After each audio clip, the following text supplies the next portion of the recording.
Merci beaucoup Cyril Hanouna d'avoir été avec nous. Rosa Méziane, sur cette séquence, on va pas y passer toute l'émission, mais sur cette séquence de violence dans les coulisses et de menaces. Ouais, c'est particulièrement désolant, c'est pas ça de la politique, clairement, et je pense que c'est assez sage de rappeler qu'on peut, même de manière très musclée, échanger sur le fond des idées. Moi, à chaque fois que je sors de ce plateau, je me fais copieusement insulter sur les réseaux sociaux. C'est tout aussi inadmissible, et je crois qu'on peut particulièrement s'opposer sur le fond, sur la sphère des idées, et pas tomber dans une bassesse telle qu'elle.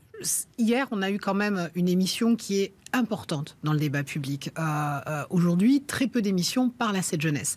Donc aujourd'hui, qui est des moins de 25 ans, qui soient capables de s'intéresser au débat public, alors qu'on sait que le taux d'abstention chez les moins de 25 ans est explosif, je crois que ça a du sens de faire ces émissions-là. Donc il y avait des séquences qui étaient particulièrement intéressantes, et elles sont déplorables, ces images, et j'espère qu'on ne va pas retenir que ça, et que pour le coup, même sur ce plateau, on va plutôt débattre du fond aussi. Mais oui, je peux que condamner et me sentir affligée, en fait. Enfin, entendre Raquel Garrido qui dit à Stanislas, alors on va dire va sucer ton candidat. Excusez-moi, enfin on est franchement, c'est honteux, un responsable politique. Je le dis très clairement, c'est pas ça être responsable politique. Et aujourd'hui qu'on est, alors on peut se féliciter aussi qu'il y ait des images, parce que à minima on voit aussi l'envers du décor.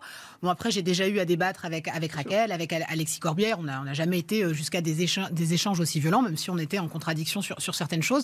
Je ne crois pas que ça serve la démocratie de tomber dans ce genre de bassesse.